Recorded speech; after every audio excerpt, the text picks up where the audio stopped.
Welcome to Girl Got Goals with Marci and Kimberly. Today we're diving into the world of female hormones, what they are, how they change through life, and what really happens during menopause and perimenopause. We'll also get real about the struggles women face when they're trying to get the care they deserve, especially when it comes to hormone replacement therapy and mental health and just hormones in general. Yes, I'm excited about this.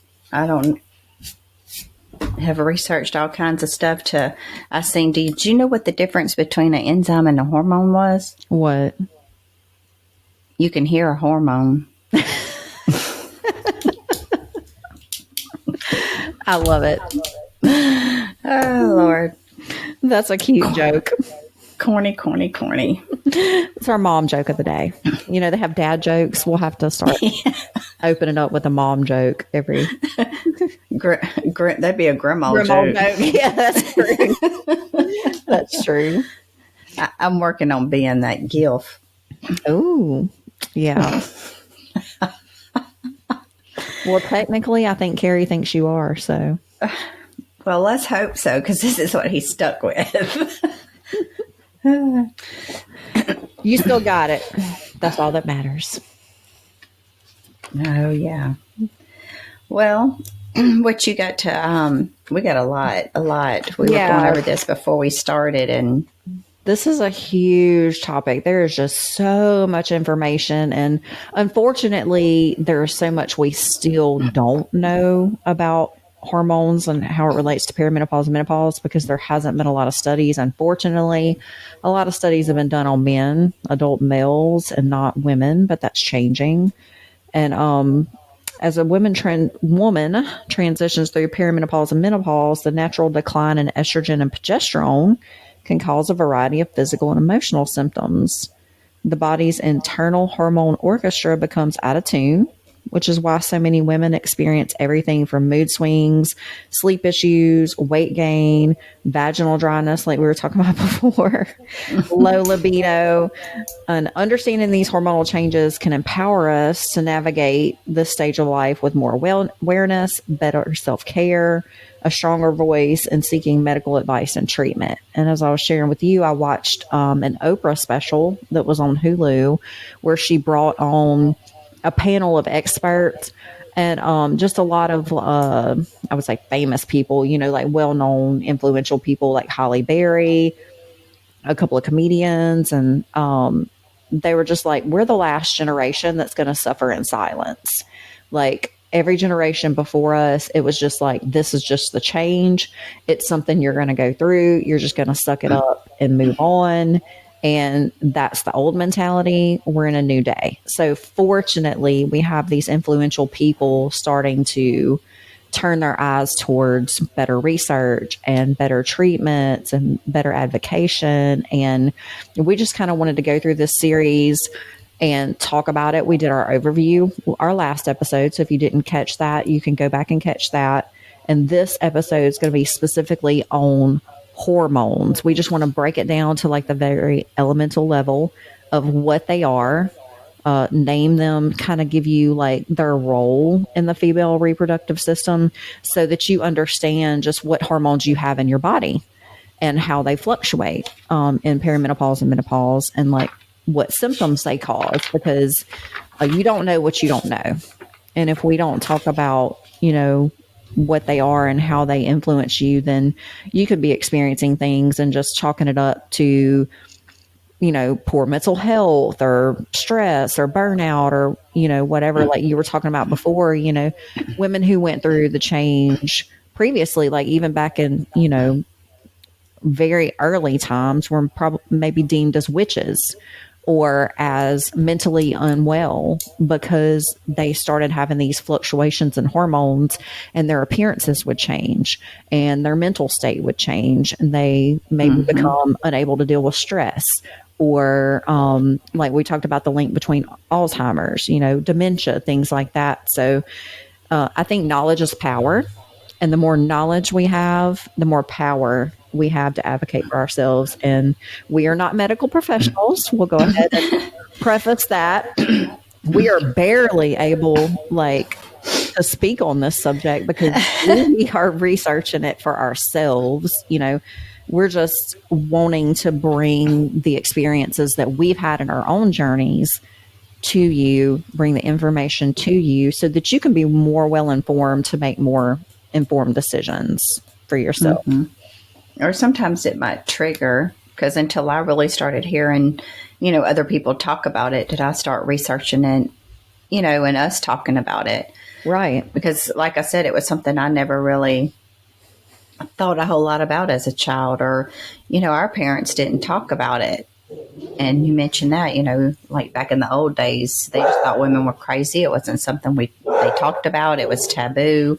You didn't discuss that. And I just thought I was going to have night sweats and stop having a period. That was like, oh, I can deal with that. Yeah, and I thought that was going to happen in my 50s. I never thought at 35 I would start having issues. So when I started having issues, I had no idea what was happening. I had no idea what was going on. I had never even heard of perimenopause or that it could start that early, So you just, like you said, you just think it's night sweats and your period stops in your 50s or later, and you just can't get pregnant anymore. Boom, done, over. Yeah. Nobody said I might have to go through this for 15 years, possibly 10. Yeah. It's longer than what I anticipated and knew. Because it's not like my mama ever sat down and discussed that. Women just didn't do that. Yeah, and that's a big chunk of your life to just be told, well, it's just natural. It's just something you have to deal with. Just shut up and take it, So, but we're going to start with the 3 main hormones, the main sex hormones that fluctuate during perimenopause and menopause. And the first one we'll bring up today is just estrogen. And estrogen is the primary female sex hormone responsible for regulating a variety of functions throughout a woman's body, including reproductive health. It thickens the uterine lining for potential pregnancy. Bone health. It plays a crucial role in maintaining bone density. It promotes skin elasticity and, I didn't say that right, elasticity and hair growth. And it helps regulate mood and has a protective effect on the brain. So 2 points about that. I know that people are starting to use estrogen cream as a face cream because it's been shown to like rejuvenate your skin. And like we were talking about, you discovered the link between like low estrogen and early onset Alzheimer's. Or the prediction that if you go through menopause kind of early, then you're more likely to have Alzheimer's. So estrogen's a big player. Yeah. Very big. And we'll go into that. So let's see what you got next. So during perimenopause, estrogen levels fluctuate dramatically.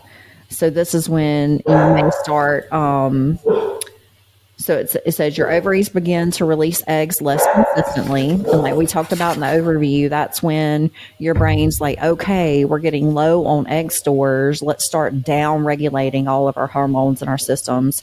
And when ovulation may not happen every month, and your body starts producing less progesterone, but estrogen production can be erratic. So when it changes, then you have these surges and drops. And that's where we start realizing the symptoms. With the sudden spikes and the sudden drops, it causes symptoms like mood swings, anxiety, breast tenderness. When they plummet, that's when you get hot flashes and vaginal dryness.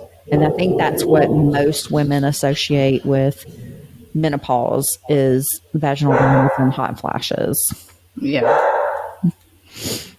As perimenopause progresses, estrogen levels overall begin to decline, signaling the body's shift towards menopause.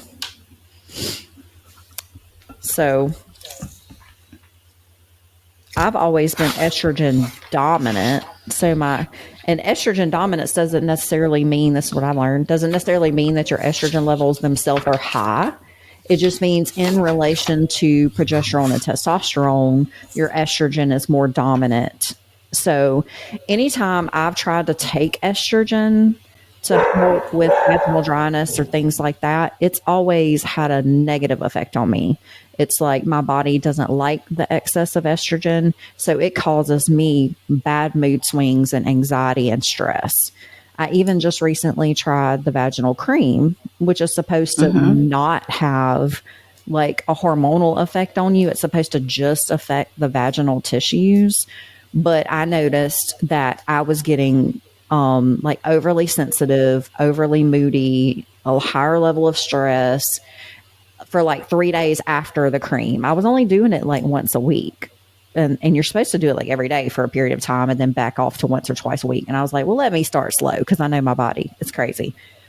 But I would do the cream on like a Sunday night, Monday, Tuesday, Wednesday. It was like heightened levels of stress. And I was like, well, can't do that anymore. I guess I'll just stick with the lube. I mean, what the hell? I was going to say. I was trying to become naturally more juicy, but I did have lunch with a friend the other day, Cindy, and she told me about a medication that she's taking that is not an estrogen, and it helps with the vaginal issues in that area because she was having really bad issues with that. And I can't remember now what the name of it was. I Googled it and I should have screenshotted it. I think it started with an O. But anyway, I'm going to have to ask her what that is because I'm going to have to ask my OBGYN about it.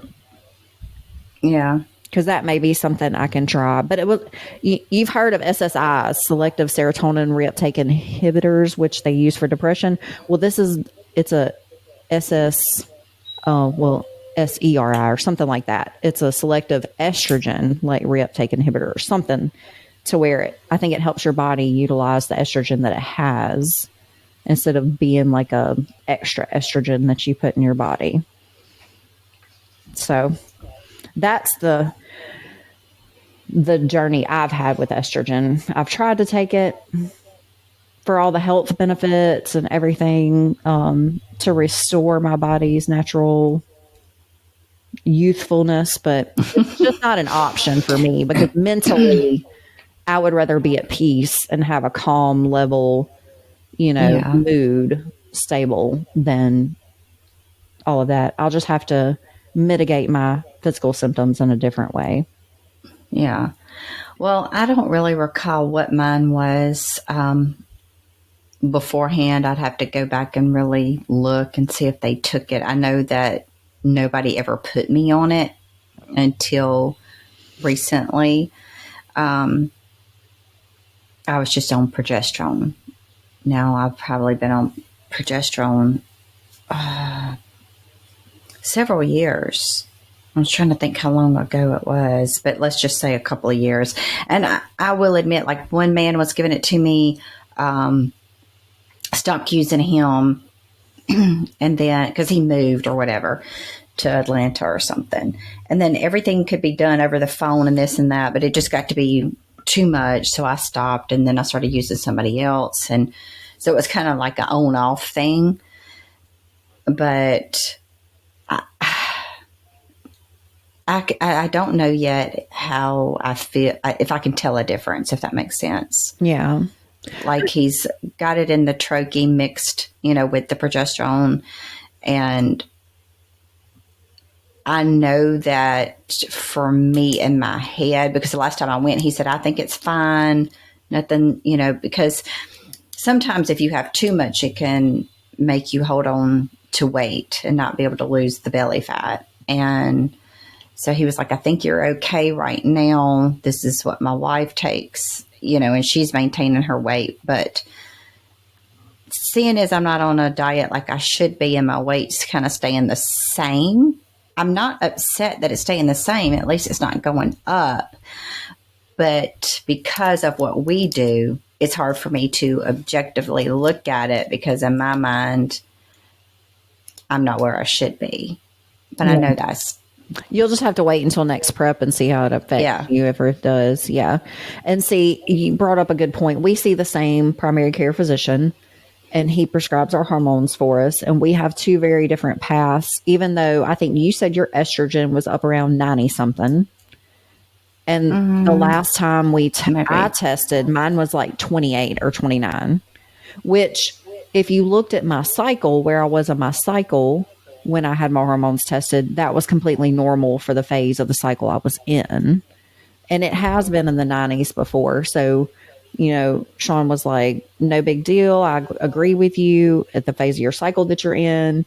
Your estrogen's right where it needs to be, but then I try to do the estrogen cream and it puts me like too much estrogen. So, yours was at 90 something and now Yeah, mine was at 92. yeah. And you take the troche, which is estrogen, progesterone, and testosterone mixed. It's like a little microdose every day that you put under your tongue, which is amazing. I'm jealous. I wish I could do a little troche under my tongue every day, and get what I need instead of having to take the pill and the shot and, not being able to take the estrogen at all and get those health benefits. But everybody's levels are different. And I think that's what's so complicated for healthcare providers is you really can't pull blood randomly from a person and then look at a scale, a range and say, oh, you're normal, because Right. what I felt at 29, you didn't feel it not 92, or whatever. It wasn't the same course of care didn't work, for us. And so if anybody looked at mine being 29 and yours 92, oh, well, you need estrogen. You need to bring your estrogen up. Oh, well, no, I don't. Because when you bring my estrogen up, I feel like shit. So I think it's very What would be important. nice is if when you're younger, They could start if you, tracking it. yes, if Yes. your OB would take your hormones and, like you feel okay at this is what your levels should kind of be. Because when they have those levels, that's just like what they've come up with. Right. So, for instance, we've talked about this before that made me so mad for two reasons. But, when Carrie was, I'm tired, and they would do his testosterone levels and they were low, like whatever a man's is, like, and their range is what, like 200 to 900 Yeah. or something. And his was on the low 200s. So they would be like, you're normal. Yeah. You're in the normal range. There's nothing we normal. can do. And he's like, but I'm at the very bottom. Like if it started at 200, he was registering like 203 or something. Right. It was like right there. And he was like, maybe that's too low for me. But why can we not just get it up a little bit so that I feel better? Because he was just saying so tired and just drained, Yeah. And it's like, who's to say that that's normal for him, where another man could be at 200 and feel fine? That doesn't mean that that's okay for you. So the same thing goes for us. Exactly. And that's the point I was trying to make is your numbers are different than mine, but we have a healthcare provider that's like, well, how do you feel?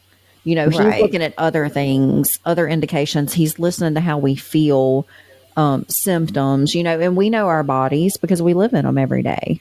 And finding a healthcare provider that's going to listen to you about how you feel is super important. Because like you said, we don't have the information where we were told at a young age to start tracking your cycle and tracking your hormones with your cycle. And a lot of times too, healthcare providers will just pull your blood work whenever, and then may not know where you're at in your cycle. Where hormones, like we're going to talk about, fluctuate wildly throughout your cycle. And so what is the same on day 6 of your cycle is not going to be the same as on day 23 of your cycle. And it's important to know that as well. And when you're testing your hormones, to test them on a specific day. And if you Google it, there are specific days that they say to test between. I can't remember off the top of my head. I want to say it's like day 23 or something, and there's also Dutch tests that are saliva tests that are supposed to be more effective than blood tests. Insurance pays for my blood test, so that's the method I'm doing right now. It's quick, it's easy, it's cheaper. I've spent too much money on testing recently, so Dutch tests, no. Now, if I have in the past have Dutch tests when I was having lots of problems, so I would say that if you're having significant issues, it'd probably be good to invest in a Dutch test. But I kind of know where I'm at right now and what I'm doing and my what I've got going on for me works right now. So I'm not trying to, you know, investigate anything. But I think that's all I have to say right now about estrogen. It's probably the most dominant hormone. It's probably the one that gets talked about the most when it comes to women's health and menopause. You know, women get put on birth control pills, which I think is estrogen mostly, to regulate their cycles and to help with things like acne and menopause and stuff.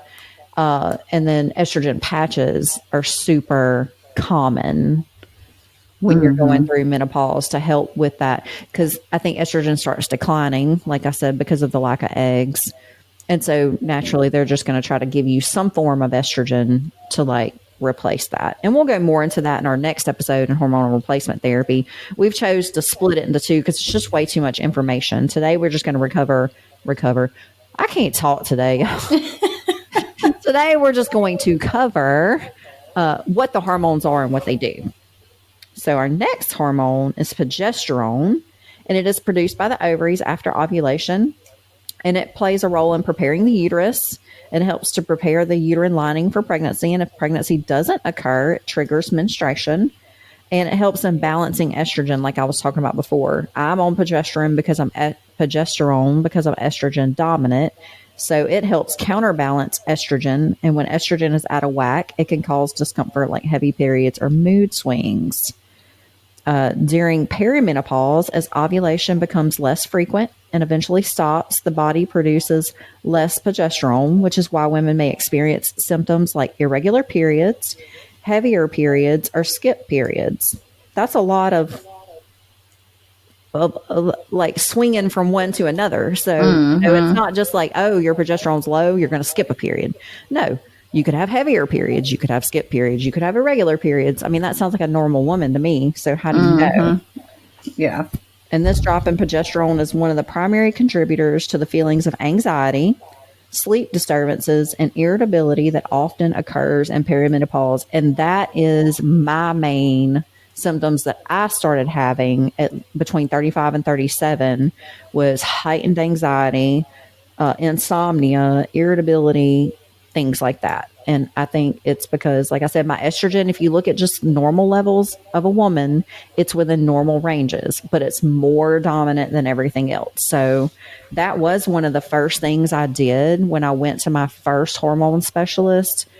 She did the saliva test, the Dutch test, and she noticed my progesterone was low, and she put me on the progesterone pill that you just take every night. I think it was like 50 milligrams or something, which I'm taking 100 milligrams now every other night because they quit making 50 milligrams. Make it make sense. I don't know. They just, as a whole, all the manufacturers in the world decided that they're no longer going to make a 50 milligram progesterone pill. So they make 100. 100 is too much. So I have to take one every other day. Good Lord. I know. So progesterone helps you sleep. That's why I love the 50 milligrams every night, because it was relaxing. It helped me sleep. I could take one low dose every night and I was good to go. Now I have every other night, which my sleep's pretty good now. I do a lot of other things to make sure my sleep's good, but I did not sleep good last night, so I don't know what was going on. But and then the other night I did, and I might test this now that I, just talking out loud, not that nobody cares, but I told you I had the trochee, and I was sitting here trying to think. I think mine's only 20 milligrams. Progesterone? Yeah. Okay. I think so. But I have still some of the old pills that's just the progesterone, and I took one of those, and I think that's the night that I just passed out. We were watching TV and I just passed out. I don't know if it was that or I was just happened to be really, really tired that night. It could have been one or the other. So I think I might take that pill again tonight. And what I was trying to do is, because sometimes when I would get ready to get in the bed, I would take it. So what I've been trying to do is when I get home, take it then. Yeah, I've noticed so it that takes it like has an time hour. to, Yeah. yeah. And whenever I want to go to bed, which I try to go to bed like 9:30 every night, I'll take my sleepy medicines, what I call it. And I take a sleep 3, which is a melatonin, time release melatonin every night. And then my 100 milligrams of progesterone every other night. And I'll take that an hour before I want to go to bed. And I notice it takes that long to really take effect. So yeah, I'd be interested to see if one night when you're not super exhausted, take it about an hour before you want to go to bed and see how you feel. Cause you may need more progesterone than what you're getting. And you could just supplement with an extra pill at night, cause Yeah. you I don't want to was, have that big dose in the morning cause that would make you tired. exactly. Now I know So, my mother was diagnosed with uterine cancer last year, and she couldn't have surgery to have a hysterectomy to remove it right away because of some heart issues that she was having to get cleared through her cardiologist.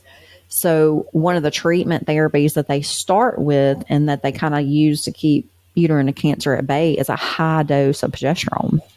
She was on like 200 milligrams. I can't remember if it was once or twice a day that she was having to take like a high dose of progesterone. And I'm trying to think, if you have a uterus and you're taking, I think it's if you're taking some kind of estrogen or something like that, you have to also take progesterone because it's protective of your uterus. So progesterone's kind of like, I don't think it gets the spotlight it deserves because estrogen is such a hard hitter, but progesterone does a lot of good things.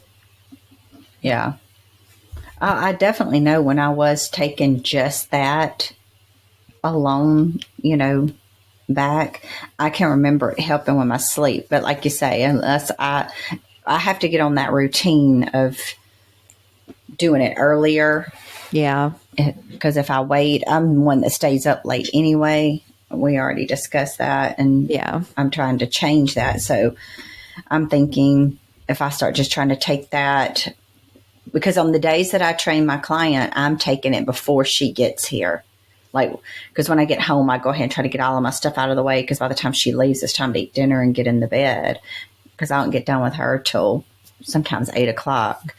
So when I get home and make my son's lunch and get, the coffee ready for the next day, I'm kind of trying to do it in with that. And sometimes I've even she knows me by now, whatever, what I look like. One night she come over, I already had on my pajama pants and my shirt. I'm like, I'm just training you in my house. And she's laughing, but I'd already taken my makeup off. Like when she leaves, I'm going to be ready for bed. I'd already took my medicine. I'm trying to, yeah. I'm trying to be more, get that stuff done earlier so that I have time to wind down. Because it's just that winding down after I'm just wound like a clock from the time I get up between work and, training, and I just have to have that time. And if I don't, I don't know why I feel like I'm missing something. Like I just feel like I got to have some me time, and me sitting there watching TV or just not using my brain is that for me. Yeah. So I'm the same. I have to have 2 hours. I've just learned that about myself. I need 2 hours of downtime to where I'm not working, I'm not doing something around the house. I need to just be winding down. And if I don't have that, then my bedtime definitely gets pushed later. I cannot sleep. I have to have it. That's one of my non-negotiables. There's a lot of times I'll have things on my brain and it's be like, I could be doing this. I could be doing this during these hours, but I know if I do, then I'm not going to go to bed on time and I'm going to feel like crap the next day. So let's just, suck it up, buttercup. It'll be there tomorrow. Oh, yeah. So what you got next? The last one, yes. And I think this is one that women associate with a male hormone because it's the predominant male hormone. It is what causes the male characteristics and features. And if you take too much of it as a woman, then it will basically turn you into a man. And some people who want to transition, from female to male sexual orientation do take high doses of testosterone. to transition. You can start having deepening voice. You can start having facial hair, clitoral enlargement. I mean, there are a lot of things that I think have scared women away, and healthcare providers. They didn't do enough research into it. They didn't do enough studies into it. They just assumed it's a male hormone. Women don't need it, that kind of thing. But testosterone is important to women too. It influences your libido. It plays a significant role in your sexual desire. Muscle mass help maintain muscle tone and strength, and bone health, like estrogen. It continues to contribute to bone density. And during perimenopause, testosterone levels begin to decline as well, which can lead to, like I said, decreased libido, muscle weakness, and fatigue. While the drop in testosterone is generally less noticeable than estrogen, it still contributes to the overall sense of aging and reduced vitality. And if you take an appropriate dosing of it, it can give you your sexual desire back. It can give you increased energy. It can give you all these wonderful, beautiful things that you start to lose as you age. And it's not going to push you over into the male characteristics. They call it, virilization? You don't want to take too much to where you get men virilization, characteristics. But there is a small dose that you can take, and that's different for everybody. I take 10 milligrams via injection once a week, and that keeps my testosterone levels anywhere between 60 to 90, and I know my one of my first hormone therapists that put me on testosterone said he likes his female athletes to be right around 100. That's kind of like a sweet spot for building muscle and all of that, but it's not going to push you over into the male characteristics. So my 10 milligrams a week is kind of like my sweet spot, to where I feel like I'm getting the optimized increased libido, which I've always had kind of a low libido. Even as a teenager, I didn't have that increased desire, even through marriage and kids and everything. And as you get older, that just gets harder. But since I've been taking testosterone, my husband is very happy. He makes sure that I don't forget it every week. Yeah. Because I can feel a difference if I miss it. Yeah. I would think that, like I said before, I swear I wish I could go back in time, because I would have wanted all of my hormones, because I'm like you. I think that as a young adult, teenager, whatever, that I probably have always been low in test, because I was like you. I wouldn't say I hated sex, but I wasn't like, I would hear some women talk about it, and I thought there was something wrong with me. I was upset, like, why am I not feeling this way? Why are these women like that? Is it my ex-husband? Right. I had some, issues with sexual trauma in the past. And I'm like, well, maybe it's me. Maybe I just have a negative view on sex, but I loved, my husband, and I wanted to be with him. And men just have a higher sex drive because they have higher levels of testosterone. It's a hormone. It influences your thinking. Now that I've been on it, I can understand how a male feels, and how they desire sexual intimacy with women because of this hormone being so elevated. If I had that much testosterone coursing through my veins, I'd probably hump everything that moved. I'd be a hoe in the streets, but because I've just got my little dose. Well, the last time I went, speaking of, you were talking about yours being around 60, this last time that I went, mine was still 4.6. Really? Yes. Even after taking the testosterone. Yeah. That means your body's not utilizing properly what you're getting. Yeah. Well, he just has a small dose in that, trochee or whatever. And so he was like, what do you think about your test? And I'm like, what do you think? He's like, I think it's kind of low. And I was like, well, me too, because I'm with you. I never wanted it to be like, I don't want to take too much that I am turning into a man. And then for me, I feel like there's that fine line of people feeling like that we're taking it because we are bodybuilders, and there's that bad stigma with that. And so a lot of times I never like to discuss in that the doctor was going to put me on that Yeah. because they Label it think as you're a just, steroid. yeah, I mean, it's the yeah, first step. They call it gear. It's the first yeah, steroid that you take is testosterone. As a man, they'll up their testosterone.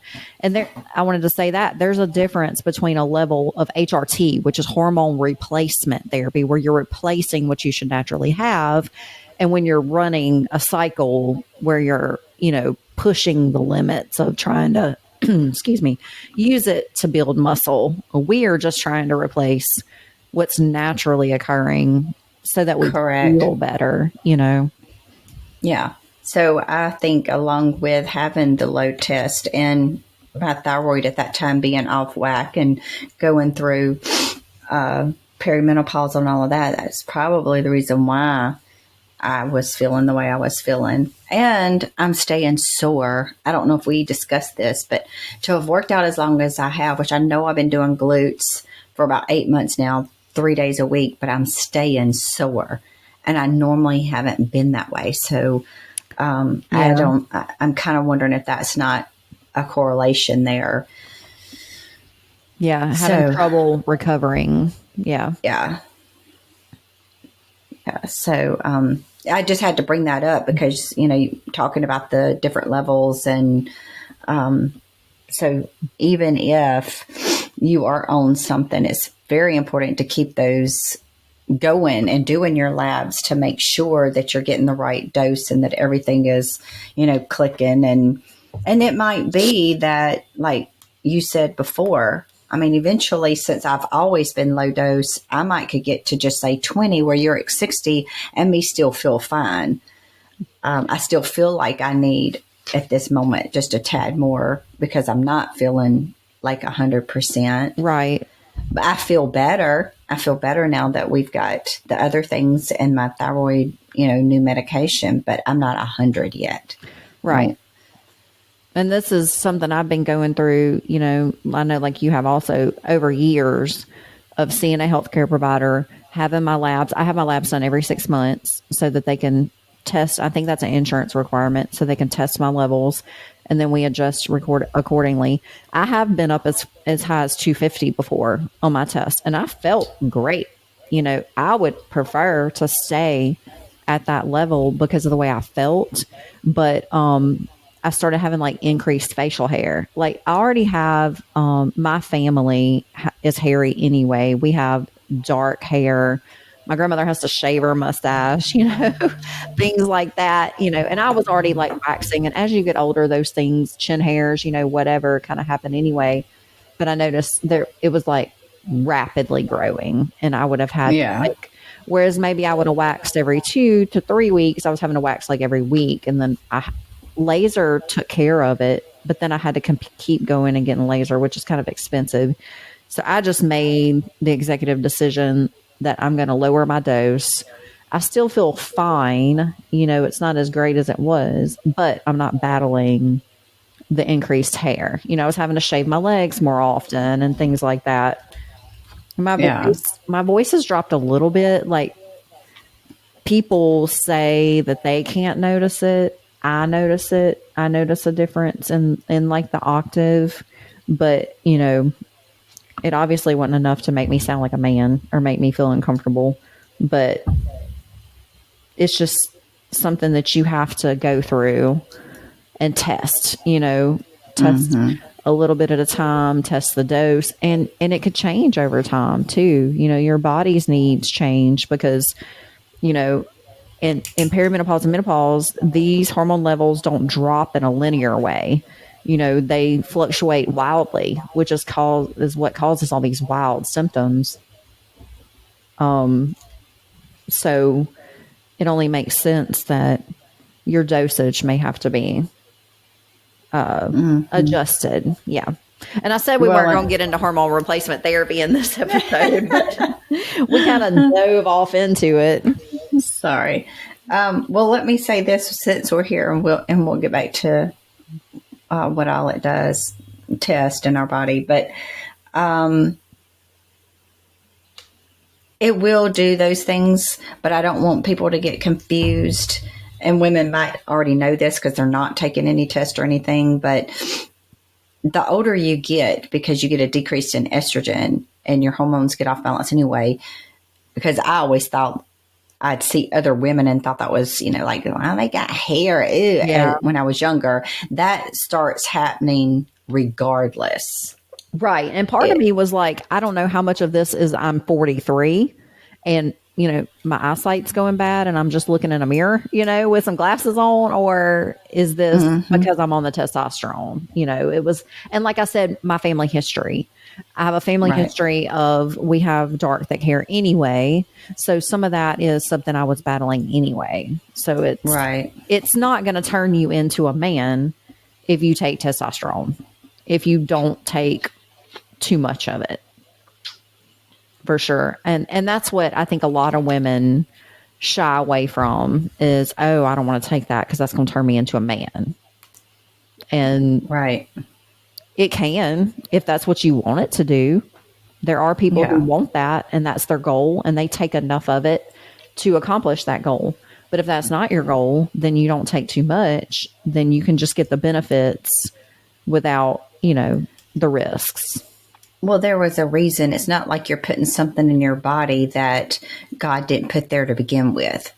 See, that's what blows my mind with doctors. Women were born with testosterone. We have a certain level, just like men have a certain level of estrogen. We have a certain level of testosterone that makes, like you said, makes us have libido, makes you have energy, makes you feel good. This is why most women, the older they get, they're the ones that are so tired and run down because you've raised kids and you're doing all this. And now our body's going through all this and we're wore down, where they're replacing men so they can keep going. So now at 50, 60, they still want them to hump and we over here not want to. And that was another thing we got into that I was just avid about. So then now he starts having a wandering eye, and that's the reason why he's over here slipping around, because our vagina's dried up and we're tired and don't feel like it. And we don't know what's wrong with us. And now we're really depressed because you're starting to gain weight. Your body don't look like it did. You got more wrinkles. Well, now you're more depressed because your husband don't want you no more. It's no wonder we're crazy. I know. And like you told me before we started recording, and I wanted you to share it with our listeners, is that a long time ago, when they were burning witches at the stake, a lot of these women were of menopausal age and they were believed to be witches because of their appearances and their activities. But like you said, it was like thinning hair, drier skin, things like that. And they were assumed to be, they had brittle bones. Right. And it could just be fluctuations in hormones causing these negative symptoms. And then they were pegged as witches. And I think there is a social stigma, attached to that. And who doesn't love beauty and youthfulness, but that is not able to be maintained throughout life. And I feel like it is easier for a man as they get older. It's almost like they get more distinguished, and they can naturally age with grace. And they typically get more successful, and they accumulate more assets and wealth, and then they become more attractive as partners. Whereas women were looked up as used up old has-beens, And and the bad thing is you've always got these young girls coming along. I think we know of one that wants to try to find the older man to be her sugar daddy. Yeah. So where does that leave you as an old hag? Yeah. Because he's over here and he's got his, health taken care of. He's taken the testosterone. So now, he's a horn dog and you're, dried up old, piece of paper. Yeah. And it's not your fault. No. That's the sad part is if you don't know about these things and you're not also supplementing with something to make yourself feel optimal, then it's not your fault that you're tired. It's not your fault that you don't have a libido. It's not your fault that sex hurts because your vaginal tissues are atrophied. that's something that occurs in women, and it's And it's natural. not your fault. There's a whore around the next corner that. Which is super unfortunate. I've always heard the joke, I'm gonna trade you in for 220s. Once a woman gets 40, I'll trade you in for 220s. And it happens, I think, more often than we like to admit, that men hit their midlife crisis and they start feeling some type of way, and it could, and like I told you in that Oprah special I watched on Hulu, go and watch it. It's awesome, about menopause. I forget the statistic, but it was a very high number of divorces is caused, and they can link it to menopause because of all these issues, physical, mental, emotional, just puts stress on the marriage. And I think women are uneducated about their own bodies and their own hormones and their symptoms and what type of care they can receive. Men are even way less educated because it's not happening to them. It's happening to their wives, and she may not even know what's happening. That's why we titled it WTF is happening to me, because you may not even realize that this is a fluctuation of hormones. You may not even realize this is happening to you because you're in perimenopause, because you are 35 or 37. You may not even realize that there's treatment out there and your marriage is suffering with something that can totally be corrected and prevented.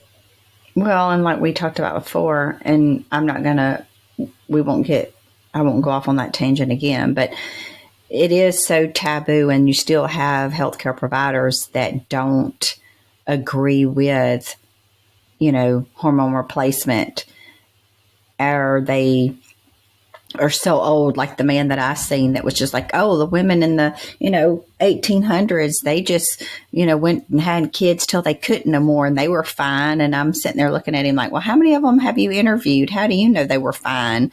And then you go back and do this research, like I was telling you, in the 16th century, they think they're, most women are witches. And then still on up into the 19th century, they thought women going through menopause, it was deemed as like a disease. They also even said they needed a psychiatric intervention. I mean, so it's only been in these earlier years here that people are really talking about it out loud, that it's okay for us to discuss this. Before, it's just pushed under a rug, and women weren't to discuss this. You didn't talk about how you felt. You didn't talk about your hormones. Nobody knew, right? And in that special, Holly Berry was, I think she's the one that said, we're the last generation to suffer in silence. Like, I'm going to make sure that this is known, and there is more money and resources and foundations and things to push these types of research and scientific input into women's health through menopause, so that we can start bringing this type of awareness. Is that Colin? Yes. What is he saying? Kimberly. Oh my God. That is hilarious. Tell him he's famous now. I know what my son does when he doesn't know nobody can hear. I know. At least he loves his mommy. He does. He does love his mommy. She still makes him lunch. Yes. I'd love you too forever. But so the testosterone also, going back to getting back on our thing, helps with I was talking about the Lord gave it to us for a reason and all of the functions that it does, but it also helps our red blood count production. Oh yeah, it does. And a lot of women, I think, are like anemic, have low red blood count.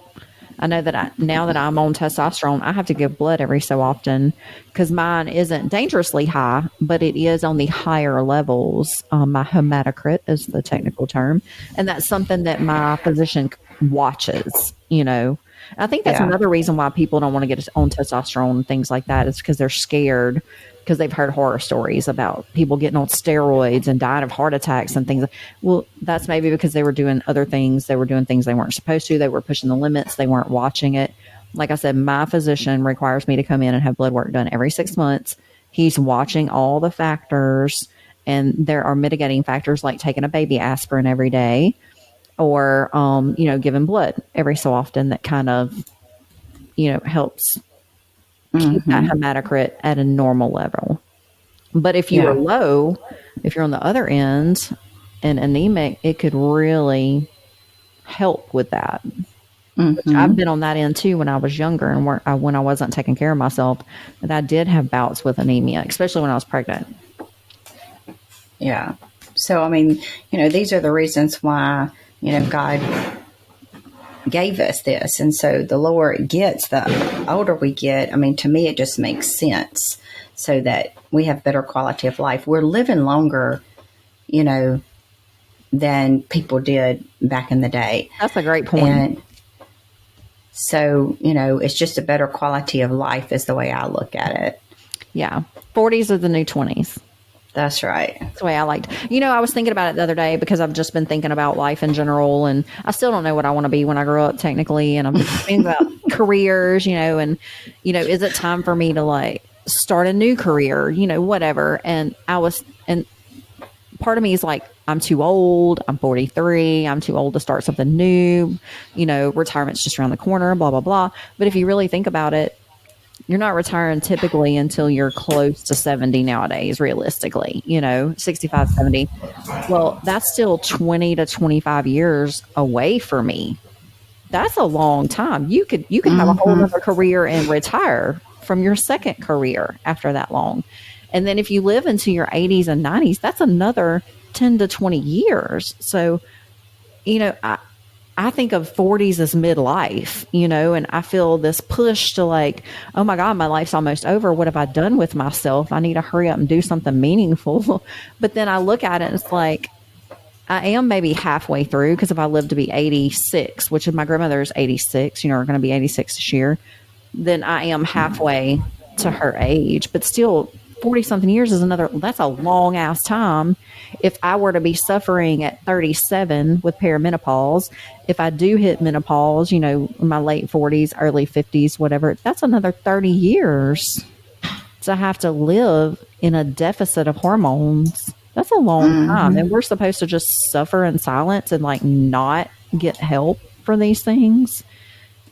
That's just inconceivable. Now, if people were just living till 30 or 40, like back in the 1600s, I can see, okay, you shrivel up, you die, okay, whatever. But you're living to your 80s and 90s. I want a better quality of life. And with all the science that's coming out with peptides and things like that, there's a whole new healthcare revolution out there for all of us, men and women, that we can jump on this bandwagon and optimize our youthfulness and our health. Well, I've said this before. I don't want to work myself to death and then die. That's what my grandparents did. My grandfather penny pinched his entire life. I think drew one retirement check and he passed away, and my grandmother died 9 months later. So all of those years that they wouldn't spend no money, that he was a, anal a-hole, about money, and you didn't get to travel, you didn't get to enjoy it, you didn't get to do anything. And, we have raised 5 children, which I go overboard, I know, with the grandkids. I know I need to cut back a little, just a little. But, our thing is we want to retire, and I want to do the things that I didn't get to do. And we're trying to do some of that now, which, of course, is when I do my shows, because we travel with that some. And so I'll usually try to stay extra few days when we're going somewhere we haven't been. But there's places I want to go. And if we were like our grandparents, we wouldn't be able to. We wasn't physically be able to walk and to do it.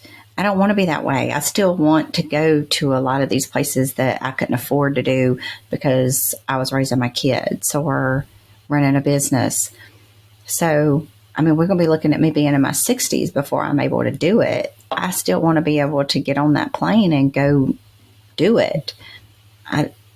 Right. I don't know. You don't want something, as simple as hormones holding you back to where you have brittle bones and then you can't go anywhere because of osteoporosis. It's really sad when I talk to my grandma now. She has osteoporosis. So did my great grandmother. So that does run in my family. And she talks about always wanting to get on a plane and fly and go somewhere, but my grandfather didn't, so she didn't. And always wanting to go on a cruise, because I just went on my first cruise this year, and she's like, "Oh, I always wanted to do that," but my grandfather worked offshore, and he was out in the middle of the ocean, and he was like, "I don't ever want to do that again, and that's not something I want to do for fun." So she didn't. So now she's physically, I wouldn't say physically unable, because where there's a will, there's a way. I saw a lot of people on the cruise on them little scooters. They go in all different kind of shapes and fashions, which I never want to do. But, it's sad to get to the end of your life and look back and have regrets about the way you took care of yourself, or about the things you didn't do when you could. And like you said, I don't ever want to get to where I can't get on my own 2 feet and go somewhere that I want to go, or do the activities, that I want to do. And I'm like you, I'm trying to have those experiences now rather than later. But I also want the opportunity to have them later. Yeah. And I think that, taking care of our hormones is the wave of the future. Like I said, with peptides and things like that, hormone replacement therapy clinics are popping up. They're not as prevalent right now in Mobile, because we're always like late to the party, but there are ones online, with telehealth medicine. You can get online, You can search them, you can, find a great doctor that you can go to LabCorp and do your lab work, and via the internet, have an appointment. You don't have to, go somewhere specifically in Mobile. And I noticed that there was one that opened up recently called Game Day Men's Health. So these clinics are popping up that are catering to men and not women, which infuriates me. Mm-hmm. That's like when we started going to Kendrick, in Gulfport. It was called, what was it called? Something Forever Young. It was Forever Young Men's Health, which he also started seeing women, which I appreciated. And then he eventually changed the name, I do think, to just Forever Young. And he does see men and women, but that Game Day Men's Health, I think they do not see women, which is crazy. Which is crazy, because I think a huge market is being neglected. If I had the money and the resources, I would freaking go back to school, and I would get my nurse practitioner's degree, and I would become a hormone replacement therapist. That's how strongly I feel about this topic and about the need of that. I tried to talk Jimmy into it. I was like, "You're so much better at math than I am. Why don't you go back to school?" I was going to say, I'll just work for you. Yeah. Because you're smarter. I'll just hang on your coattail. I told Jimmy, "Why don't you go back to school and get your medical degree and become a doctor?" Which you only have to become a nurse practitioner. You don't have to become a doctor, which I'm not going to say it's not as hard, but, to open like a hormone replacement therapy clinic. But I'm just throwing it out there into the universe, hoping that enough people who do have these medical degrees will go and educate themselves for the rest of us to be able to have the healthcare that we need and deserve as women. And, that's another thing they say in the Oprah special. It's so great. You need to go watch it. Everybody needs to go watch it on Hulu. That women are not just little men. We're not just smaller men. We are so much more different and complex. And you can't just take the studies done on men and just downgrade it to a woman. We need our own studies. We need our own research. We need our own advocates. We need our own health care when it comes to that. And I don't think there's enough of that, but there is some out there. It is getting better. And long term, I think it's only going to get more prevalent. So if you're having any of these issues, that we've mentioned today, anything, night sweats, hot flashes, vaginal atrophy and dryness, cognitive disturbances, a bone, the things that you may not see, like the heart issues, the bone density loss, those things you may not even notice till it's too late, so to start checking it now. I would encourage you to talk to your healthcare provider. And if you don't get a satisfying answer, do the research yourself and find somebody online who will give you the proper testing and the proper attention that you deserve, because it's not your fault. You're not broken. there is answers and there are medications out there that can help you. Yeah. I wanted to briefly, because I know we're about out of time, say about two other things, hormones in our body, is the insulin and cortisol that I had mentioned ahead of time. Yes. So it's what I looked up says perimenopause can affect your insulin levels. So women are even at higher risk of developing insulin resistance because of your estrogen and progesterone decline. It can impact how your body processes your glucose to regulate your blood sugar levels. Yeah. So also a very important thing. And then your cortisol. So that's your stress hormone. It helps with your mood and your weight. So when your sex hormones start to drop during perimenopause, your stress hormone cortisol can rise, which can dominate the shifting in your hormones. So yeah, and we'll get into that a lot more when we talk about like fitness and weight gain and weight loss, because that, like the Bill Campbell studies that we've looked at, your muscle mass starts declining due to dropped estrogen and testosterone. Your cortisol and your insulin resistance starts climbing, and that's just a recipe for disaster when it comes to weight gain that you just cannot fight like on your fatigue, own. Yeah. Right. Yeah, and even heart disease. I would say that most women my age and older that I see because I'm always in the gym, so I always naturally see people in the gym. I'm talking to people who are in the gym, and group fitness especially. These women are fighting a losing battle when it comes to weight gain. They put on an extra 10, 20, 30 pounds that they just don't know where it came from, and they're doing everything they know to do to get rid of it, and it's just not budging. And that is largely due to the fluctuations in hormones in your body that are not being addressed properly. And there are ways to address it. And I'm glad you brought that up, because that is, we talked about the three main hormones today: sex regulating hormones, estrogen, progesterone, testosterone. There are many other hormones in the body that also need to be regulated. Yes. Just for time's sake, we narrowed it down today so that there wasn't too much information. Yeah. I only had one other thing that I wanted to say. Go ahead. That I thought was important is when your levels do start to go down, and we talked about anxiety and depression. I forgot to mention that I had seen where it also says that if you already had pre-existing mental health with like anxiety and depression, it can heighten that. So that's something to think about. If you're somebody that already had a little bit of issues with that, and all of a sudden you just feel like, what's going on with me? I feel like I'm about to have an outer body experience. Right. Like it heightens that. It could be, if you've already had that, it just makes it worse. Yeah. And I'm definitely one of those people. I've always been deemed like overly sensitive, cry at the drop of a hat. And when I was cycling normally at a younger age, I could definitely tell when my period was coming, because I would cry over the drop of the hat like 3 days before. It was always like an ebb and a flow to my emotions. And so when I started having the huge fluctuations in my late 30s, like I said, it definitely hit me mentally. And if anybody knew me back then and knew what I was going through with the anxiety, the panic attacks, the insomnia, then the depression hit, and then the suicidal thoughts because I wasn't eating and I wasn't sleeping, actually people at my church called me crazy, and that was very hurtful. Because from the outside looking in, you would have thought I was having a mental breakdown. But my life was the best it had ever been before, like structurally, and I had the best husband. My job was great. My kids were great. Everything was good. It hit me out of nowhere.